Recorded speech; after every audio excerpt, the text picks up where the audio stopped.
আমাদের জীবনেও কখনো কখনো এরকম পরিস্থিতি আসে যে পরিস্থিতিতে আমরা বুঝতে পারি না যে আমাদের কোনটা করা উচিত এবং কোনটা করা উচিত নয়, মানে কিং কর্তব্য বিমূঢ় হয়ে পড়ি।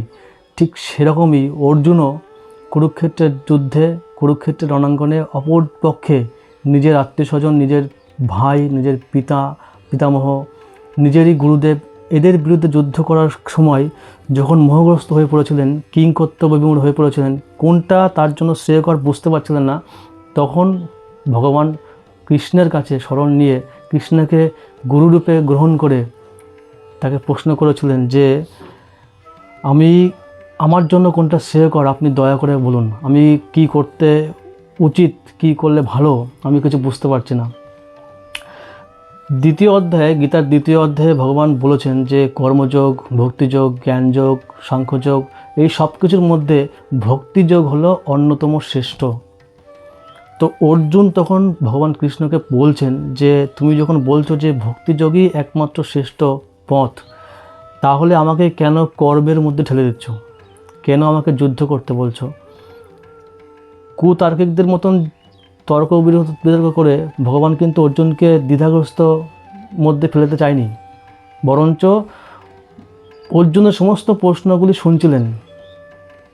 অর্জুনের প্রশ্নের মাধ্যমে সমগ্র জগৎকে ভগবান চাইছিলেন যে আমি গীতার জ্ঞান দেব, যাতে ভবিষ্যতেও এই গীতার জ্ঞান সহজে সবাই বুঝতে পারে।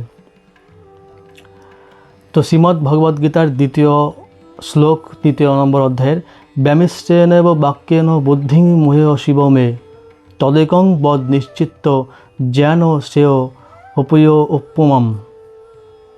অনুবাদ বলছে, তুমি যেন দেহাত্মবোধক বাক্যের দ্বারা আমার বুদ্ধি বিভ্রান্ত করছো, তাই দয়া করে আমাকে নিশ্চিতভাবে বলো কোনটি আমার পক্ষে সব থেকে শ্রেয়কর। আমার নিজের জন্য সব থেকে কোনটা শ্রেয়কর সেটা কিন্তু আমরা অনেক সময় বুঝতে পারি না, কিন্তু বেশিরভাগ মানুষ যেটাই তার ভালো লাগে, যেটাই তার মনের ইচ্ছা, যেটা করতে চেয়ে ভালোর পাশে, সেটাই সে করে। সে কিন্তু দাঁড়ায় না যে আমার জন্য কোনটা সবথেকে ভালো। কিন্তু অর্জুন একজন আদর্শ শিষ্য, আদর্শ ভক্তর মতন করে ভগবান কৃষ্ণের কাছে প্রশ্ন করলেন যে আমার জন্য কোনটা ভালো, কোনটা শ্রেয়কর সেটা আমি বুঝতে পারছি না, তুমি দয়া করে আমাকে বলো।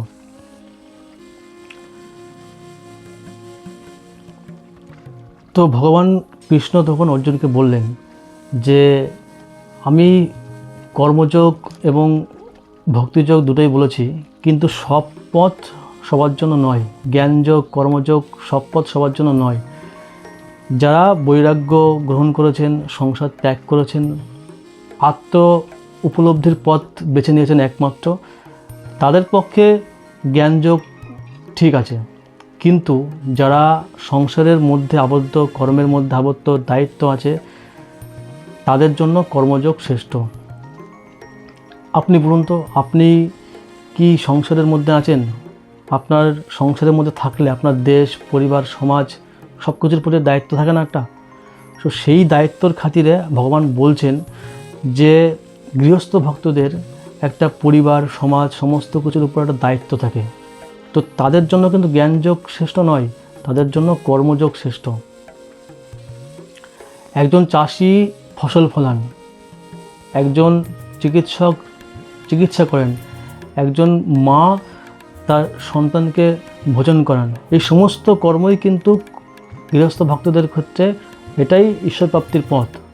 কিন্তু একটা কন্ডিশন আছে এর মধ্যে, সেই কর্মের ফলটা যদি ভগবান কৃষ্ণকে অর্পিত করা হয়, আর সেই কর্ম করতে করতে যদি ভগবান কৃষ্ণকে স্মরণ রাখা হয়, তবেই কিন্তু সমস্ত কর্মই কর্মযোগে পরিণত হয়, অন্যথায় কিন্তু নয়।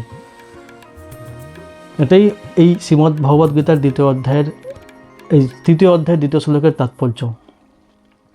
আপনি যদি সমস্ত কর্ম করতে, অফিসে যাচ্ছেন, আপনি কৃষক হতে পারেন, আপনি ডক্টর হতে পারেন, আপনি শিক্ষক হতে পারেন, যেই প্রফেশনে আছেন না কেন, যদি আপনার কর্মের ফলটা ভগবান শ্রীকৃষ্ণকে অর্পণ করা হয়, অর্থাৎ শ্রীকৃষ্ণের পূজা, শ্রীকৃষ্ণের স্মরণ, শ্রীকৃষ্ণের নাম জপ, এইগুলো যদি করা হয়, তাহলে আপনার সমস্ত কর্মটা হচ্ছে কর্মযোগে পরিণত হচ্ছে।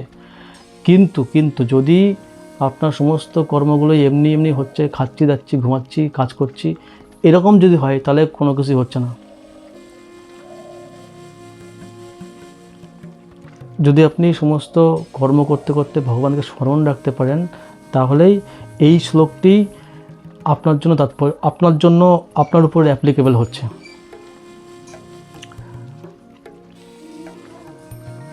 এটাই ছিল এই শ্লোকের তাৎপর্য। পরবর্তী শ্লোকের পরবর্তী ভিডিওতে আমরা আলোচনা করব। এই ভিডিওতে এই পর্যন্ত।